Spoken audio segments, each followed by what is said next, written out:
Well, good morning, good afternoon, good evening to all the ships at sea. This is Reed Galen here with Lunch with Lincoln for Monday, August 30th. Hope everyone had a safe and healthy weekend.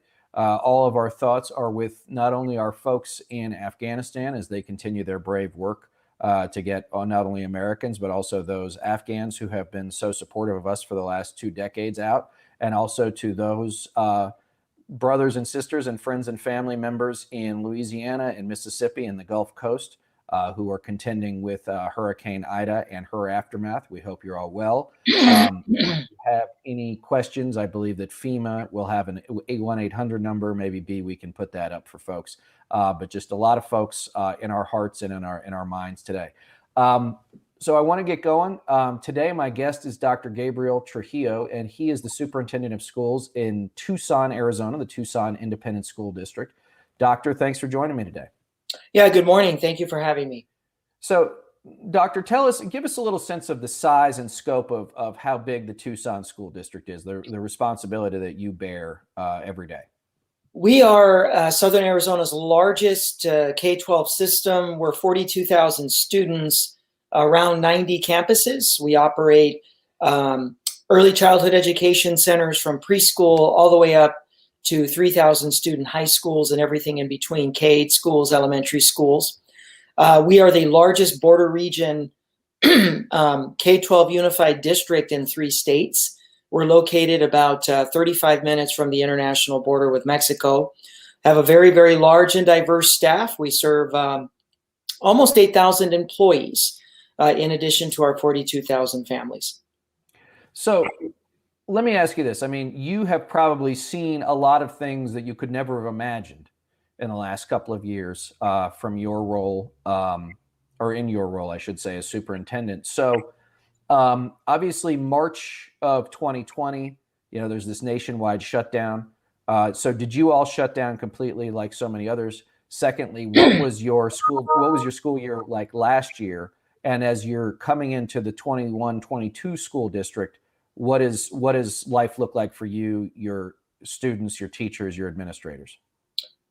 Well, in March of 2020, I look at this whole pandemic as basically a nightmare in 3 phases, right? And the darkest part of the nightmare was the first 6 months. We had closure, total and complete district closure in March of 2020. Like most districts around the nation, we didn't know anything about this virus. We were still in the phase of wiping down boxes, wiping down papers. We didn't know that at that point, we didn't know that it was primarily transmitted through droplets. So the knowledge of just how it transmitted from person to person still wasn't upon us. We had shut everything down. And that was a really, really rough 6 months because we were not a district designed for remote instruction. So in those first 6 months, you basically have 3,000 teachers who have to convert themselves to online teachers literally overnight. You have thousands and thousands of students that through their own socioeconomic circumstances have no access to the internet, have no device. We were not able to get them a device until month 7 or 8 of the pandemic. We had students that had to go at least 4, 5, or even 6 weeks before we could get our Meals on Wheels lunchtime delivery system worked out to be able to deliver meal services to families. So during those first 6 months, like most districts, it was a mad rush to order Chromebooks and personal protective equipment and masks. Vendors backed up. We really didn't start operating as an online district until months 7 through 12. That was a little bit easier for us, probably one of the easier phases of this pandemic, where we were able to successfully deploy finally around 23,000 Chromebooks, about 10,000 Wi-Fi hotspots for families with unlimited data so they could finally connect up. We were finally able to get some infrastructure around our transportation in terms of meal services. And at that point, we started noticing the deterioration of the unity that we had felt as a state around tackling this pandemic as a health issue. I think around month 7, and definitely during the second 6 months, we started to see the agitation of the political winds. We started to see the resistance against masks. We started to see the resentment of having schools closed. We started to see a demand to open the schools by the anti-COVID, anti-mask crowd. And it really started making things a little bit more difficult politically than it was practically. We started noticing more parents sending angry emails. Everything's fine. The president says there's no more COVID. We're ready to open. And mind you, this is at the 6-month mark. Right. And that's when we started to notice that this was starting to evolve into a fairly heavily political issue. But we were successfully able to operate as an online district for months 6 through 12, able to get the computers, the laptops, the Wi-Fi hotspots out. Our staff was able to learn all the tricks of the trade with Zoom and Google Classroom. And we really finished the school year, I think, as strong as we possibly could. Unfortunately, Reed, we did see a departure of just about 2,300 students and families from the district during this time. A lot of students and families opting just to stay home, not really going to another school, but just making the decision that online school just wasn't for them. Once the vaccine came upon us, we really did turn a corner. I think the months 12 through 17, definitely the vaccine really helped us turn the corner as a organization, as we are now at 70% of our employees have been successfully vaccinated with 2 shots. Pima County itself, I think, is hovering around 70% double shot complete vaccination of our population here. And I think these last 6 months have offered us an opportunity now to come back as a dual system. We have thousands of students that are back for full-time in-person instruction, but we also have thousands of students that are enrolled in our online program called Tucson Unified Virtual Academy. Families that still aren't comfortable coming back in person, families of children that are too young to get vaccinated. So we offer these 2 tracks. Now, with the upswing of the Delta variant, that's what's made this, what I hope is final phase of this pandemic, extremely difficult, because with thousands of students back on our campuses, we are requiring masks. We do have a universal mask mandate for all of our students, all of our employees, all of our parents, anybody coming on our campuses. And it is this policy, not the other significant obstacles that impede public schools that should be priorities for the state legislature or for the governor's office. We're talking about deficits. We're talking about protecting our water source here in the desert Southwest. Right. We're talking about universal child care. We're talking about homelessness. No, that's not what the focus on. The focus is on masks. And the legislature has decided to pass a law, House Bill 2898, that prohibits any school or school district from requiring its students or employees to wear masks or to get vaccines, while forcing all schools and districts to come back for in-person learning. So we're back for in-person learning, but we have said, in the face of this Delta variant, we are going to implement what's been a tried and true mitigation effort for us since the beginning of this pandemic, and that's been masking. And that's where we are right now.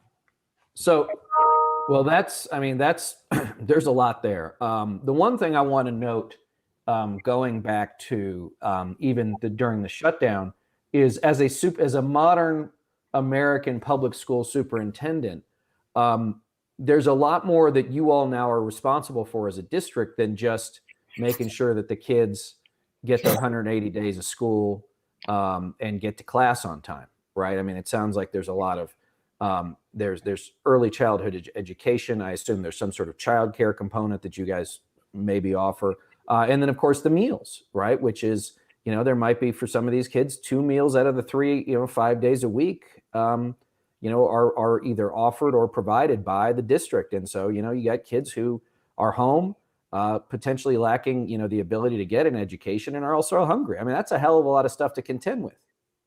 No, you're absolutely right. We had meal services to coordinate. We had to convert our bus fleet into a mealtime delivery service. And we set up hubs throughout the district where families drove and did drive-up pickup of breakfast and lunch. Over this pandemic period, we've served over 1 million meals to homebound students. So we're very, very proud of that. As you said, we also are responsible for mental and behavioral health. So we have to provide those services to students sometimes on site that are experiencing trauma or that need access to a social worker or a counselor. And one of the things that was very, very apparent early on in this pandemic, it was a truth teller in the sense that it really ripped the curtains back on the structural, and I'm talking infrastructure, I'm not even talking social or economic, right. The infrastructural inequities between communities, access to the internet, broadband, bus routes, infrastructural features that we just kind of assumed were there. I know we've been talking about rural broadband for like 15 years. Absolutely, absolutely. And we were really caught flat-footed when this pandemic closed everything down as those structural inequities reared their ugly heads. So has school started in Pima County? School began on August 5th. Yes. Oh, wow. Early. Okay. And so who made the decision for the Tucson ISD on the masks? Was that you independently? Was that you in conjunction with the school board? And what has been the reaction both locally and then from the legislature and Governor Ducey, who have been so adamant about this sort of, anti-mask piece, despite all of the, evidence to the contrary about the efficacy of it? Well, I made the decision in conjunction with our governing board. Our school board ultimately voted unanimously for universal masking. We had become concerned because there was another Southern Arizona district that started school July 20th. And this district, it's a smaller district. It serves about 5,000 students, significantly smaller than ours, which is why it became such a cautionary tale. They began school July 20th. Between July 20th and July 27th, they had almost 100 positive cases with children under the age of 12. Right. They had several classroom closures. And I just thought, my God, we are 8 times their size. We could be headed for a disaster. And add to that we serve 64 elementary schools. So 64 elementary schools, it's around 18,000 students that are under the age of 12 and cannot get a vaccine. So we decided to go with the universal masking policy. The reaction has not been positive from the legislature or from the governor's office.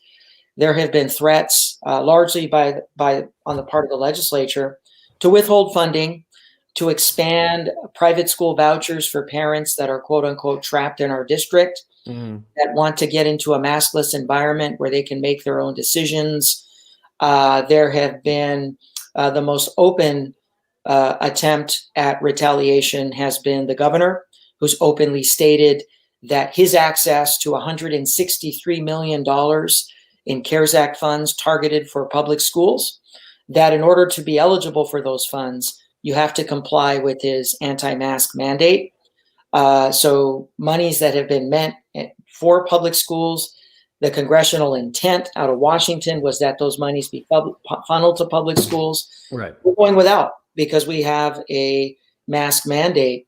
Now, interesting here is the governor has not taken any action in terms of directing the attorney general to issue a cease and desist or to engage in enforcement actions, because the entire legality of House Bill 2898 calls into question the Constitution. The Arizona Constitution requires that any newly enacted legislation become active no sooner than 90 days after the final day of the legislative session. Right. That would be September 29th. So far, I think the governor kind of knows that and is really not pressing too hard, other than withholding funding, which to me is a pretty strong enforcement action. But in terms of taking districts to court, I think they're going to hold off and see which district still implements masks after September 29th.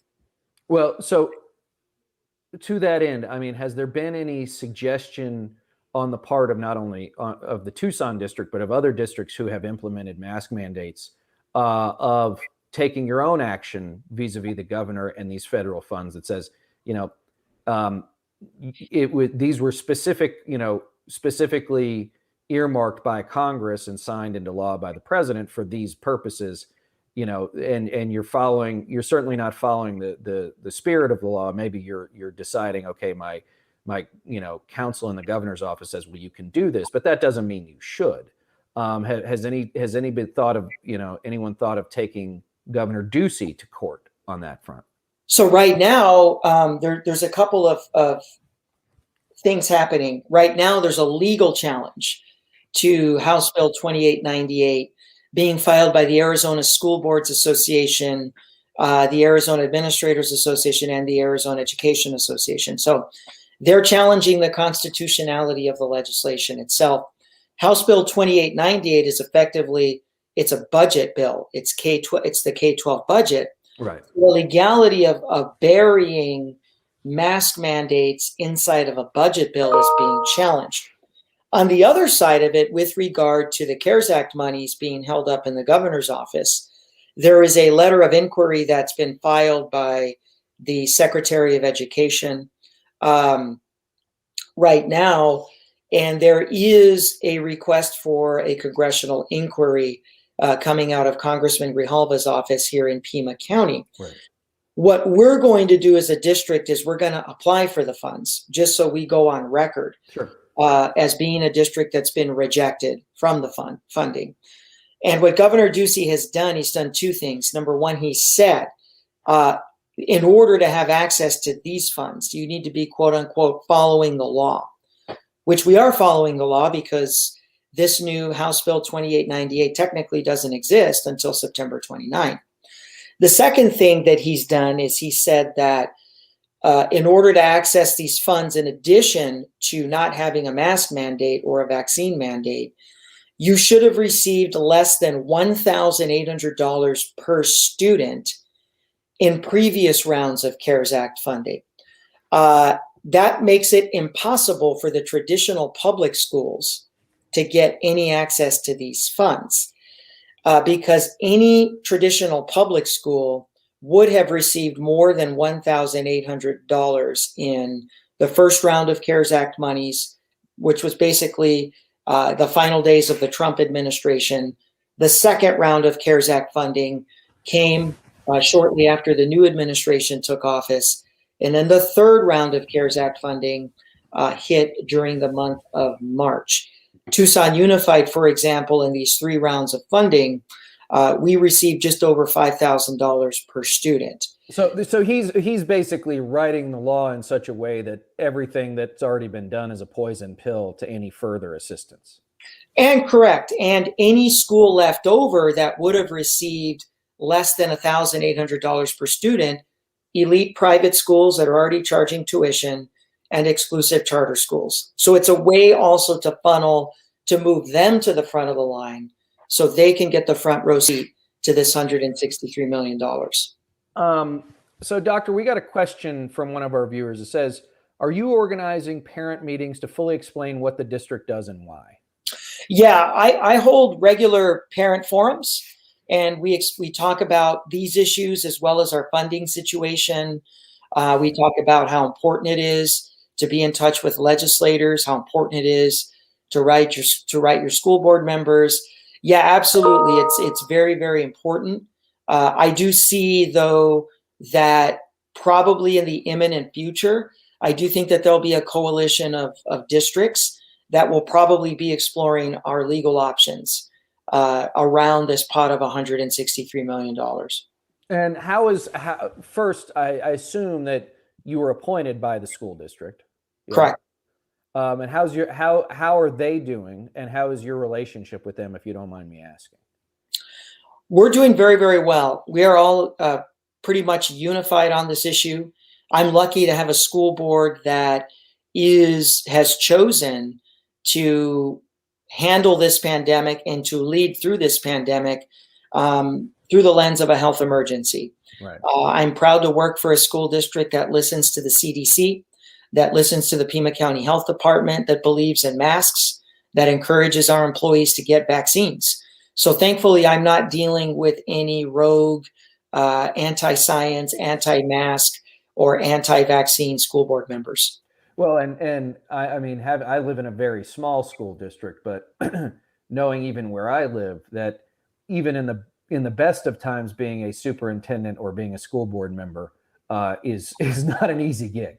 There's always going to be some percentage of parents who are upset about something, trivial or not. But now, I mean, these are unprecedented times with one exigent circumstance after another. Yeah, no, absolutely. It's difficult because you're already dealing with so much as a superintendent, right? I mean, we're still fighting the funding battle for facilities and deferred maintenance and to upgrade our bus fleet. And, right. We still serve a district that's 71% free and reduced lunch eligible, meaning 71% of our students meet the federal guidelines for poverty. So we're still tackling poverty and all that entails. Right. With the equity challenges it presents for families. And then on top of this, you have the politicization at the various highest levels of state government of this pandemic, which makes it excruciatingly more difficult when you're dealing with politics around a health issue that you really shouldn't be dealing with.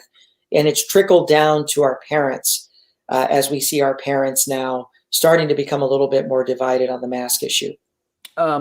I was going to ask that, based on, I mean, would you say that it's a 50-50 split in the parents? Is it a plurality?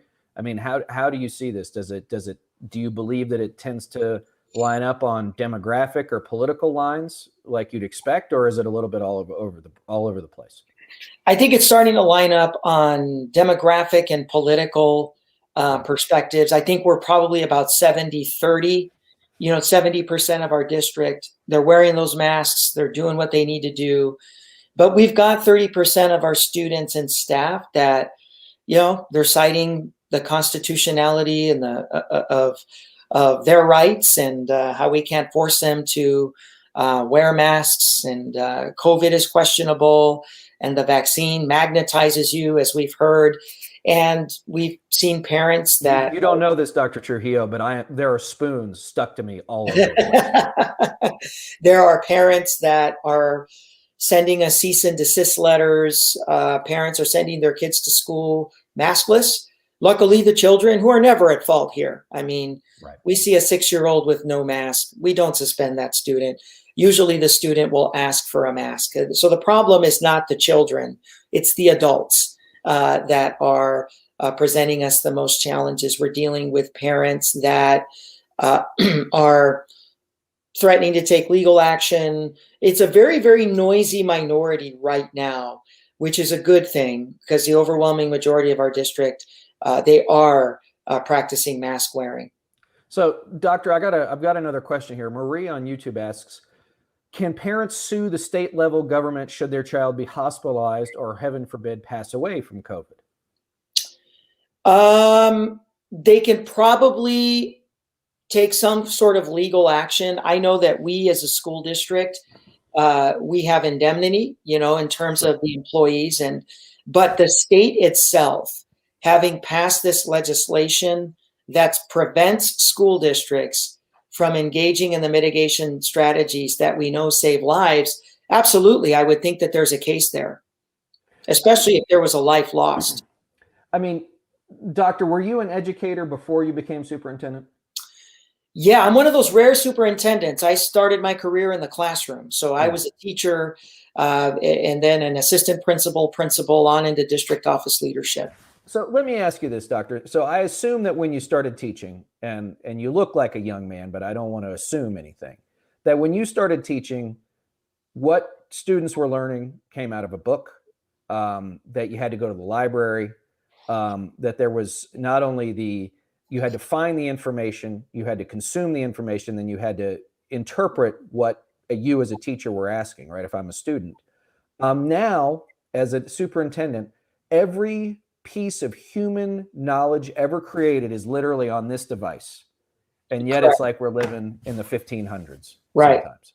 I mean, what is that, is not only a former educator, but also as someone who has the responsibility for tens of thousands of people, students and on up. Do you just shake your head sometimes? I mean, are there days when you just get to the end of it and you're like, I don't know what else to do here? There are many days, but the beauty of the work is the challenge, right? It's challenging our workforce. And I think the most challenging aspect of what you're talking about, Reed, it's the generational differences with regard to teaching and learning. So we have a workforce that they're largely Gen Xers, some of them baby boomers finishing up their careers, and they're serving this Y2K generation, in many cases, kids born after the year 2010, right, where to them, the Chromebook, which is a little bigger than your phone, it's the backpack, it's the notebook, it's the textbook, it's all the information in the world at their fingertips. They're serving a generation of children that have an instant need to connect, communicate, and create their own content on all kinds of platforms. So they're not going to sit in desks like you and I did and listen to the adult speak and disseminate information for 55 minutes. And the beauty of my work is training our workforce and getting our workforce to embrace new innovative strategies and creative ways to reach kids. It's not always easy. And I think it is the kids throughout this pandemic who have actually been the leaders. They're the ones that have kind of shown us, look, learning remotely is no problem. Look, we can still connect up with 5, 6 other peers and create music videos and art projects and book talks and, history projects on Snapchat. And it's the adults that are lagging behind our young people right now in that regard. Well, as the late Whitney Houston told us, the children are our future. Absolutely. And so let's pray to God that they continue to be that. Well, listen, Doctor, I want to thank you for joining me today. God bless and Godspeed for all of your work and for all of the students, families, administrators, teachers, and everybody else in your district, bus drivers, everyone, all those folks who make the district go, who probably never get nearly enough credit or attention for the things they do. Let me just say this to y'all folks. Like we're through the looking glass here, right? We are in a position now in this country where we have an efficacious vaccine, right? Kids 12 and over can get it. If you have a kid 12 or over, have them get it. Make sure that, this whole idea of personal freedom seems to have transitioned from one of, I can do whatever I want so long as it doesn't affect other people, to I'm going to do what I want and I don't care what other people think about it. And that's almost seems to be the genesis of it, is that I want to be able to tell people that I can do whatever I want. And, without community, right, we descend into some sort of weird nihilism and anarchy, from schools on down, right? And we should not have kids going home and, having to listen to their parents kick and scream about the fact that they had to wear a mask all day. Kids are resilient. Our kids, all of our children, are going to be talking about this for the rest of their lives. The things that they're experiencing now will affect them for the rest of their lives. And let's be sure that those kids, our kids, your kids, everyone else's kids, have the opportunity to see that future, to see their grandparents, to see their parents, right? To get the education they need. Because that's the one thing, as Dr. Trujillo can probably tell you, the one thing that can never be taken away from you is an education. And we used to pride ourselves on that. We used to say, you're going to go to school, you're going to pay attention, you're going to do well, because regardless of what it is you want to do when you get out of high school, whether or not that's you want to go to college, whether or not that's you want to learn a trade, without that basis of education, the rest of it all falls apart. There are plenty of studies that say this. And so all I'm saying to our folks is, let's get through this period of silliness. Doesn't begin to explain it. It's not a silly period. It's a very dangerous period. And it's one that's certainly upsetting to me. And when I see what Dr. Trujillo has to go through at his governor and what we're seeing out of Texas and Florida, guys, it just makes me want to spit nails. So let's get out there. Let's do the right thing for ourselves and for everybody else. I want to thank Dr. Trujillo once again. Doctor, thanks for joining me today. Everybody out there, thanks for joining the Lincoln Project and Lunch with Lincoln. You can always find us at lincolnproject.us or on Twitter at Project Lincoln. Thanks for everybody. Be safe out there. If you're in the Gulf Coast and you need help, reach out to FEMA, reach out to your state emergency agencies. With that, we will see you on Friday. God bless everyone. Thanks. Thank you.